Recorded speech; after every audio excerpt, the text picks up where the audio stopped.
Senator, let's go to the one that's closest to Donald Trump's heart, which is the ballroom, and a federal judge, in a long opinion, saying you're not the owner of this place, you are just the steward. Yeah, he's an occupant. He's like a tenant. The voters put him in there for his term of office, but that doesn't mean he gets to destroy the place like any tenant gets to destroy the home of the landlord that they're renting. And Congress is where you go for authority to make changes in the building. It's the people of the United States through Congress that are the owner of that building. So that was, you're right. I think that was probably a tough one for him, but he has not had a good week either. He lost the January 6th suit. He lost the ballroom suit. He lost the public broadcasting suit. He lost the Voice of America suit. He lost the Anthropic AI suit, and he lost the Department of Defense press policy suit. And these weren't just arguments where the judges said, you know, we've come down on the other side. They actually threw arguments out using words like pretextual, which is a real danger sign for the government, because that imputes bad faith to the argument, bad faith to the government making the argument.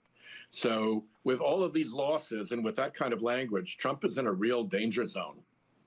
So in the January 6th case, Donald Trump's lawyers actually tried to use rappers as Donald Trump's defense. Now, they came up with a theoretical rapper, as lawyers sometimes do come up with theoretical examples.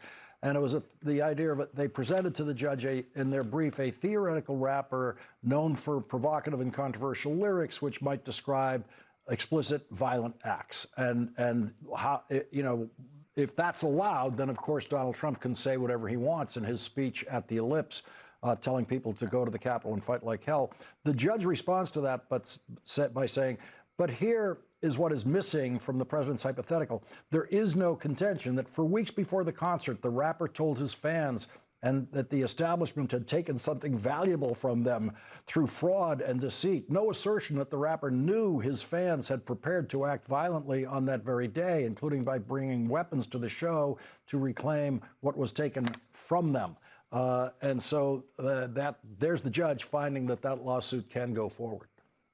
And the crusher for Trump is going to be that he and other relevant witnesses, like Rudy Giuliani and the folks in the Beast driving him that day, are potential witnesses. And in a civil proceeding, you can be deposed. You can be sat down at a table and forced to answer questions under oath. And if you lie, there are sanctions for lying under oath. And you're subject to cross-examine by good, smart lawyers who know the facts. And that is an environment in which Trump is going to do terribly. So I don't know what they're going to do by way of getting rid of this case. But if I were Trump's lawyer, I would do everything possible to make sure he did not have to go through a deposition, because he would almost inevitably lie. And those are videotaped depositions now in cases like this. And the only way public. Yes, but the only way out of it would be to somehow settle, to somehow say to the plaintiffs in the case, the members of Congress, the Capitol Police, here's how many millions of dollars I will give you.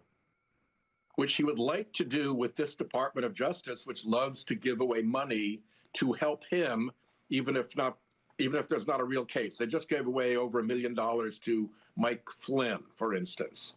And so the sort of, sue and settle deal for giving money away to Trump supporters with settlements, they call them, I'll put that in air quotes, it's kind of an established thing. And so I know he would like to go to Pam Bondi and say, well, let's go to the U.S. Treasury and have the taxpayers bail me out. You send the money over there.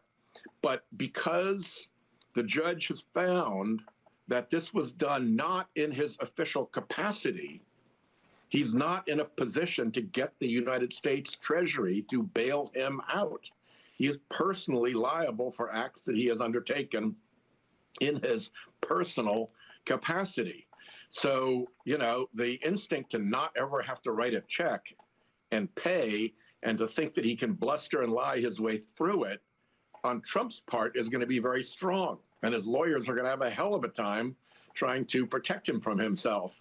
Because I promise you, if he gets into court and testifies, if he gets into a deposition under oath, he will lie. Yes, that's the one thing we know. Senator Whitehouse, we're going to squeeze in a commercial break here. When we come back, I want to talk about this executive order Donald Trump issued tonight. Hugely important attack on democracy. Him trying to seize full control of mail-in ballots in the country. Donald Trump trying to decide in his federal government who is allowed to get a ballot. We're going to have more on that with Senator Whitehouse after this break.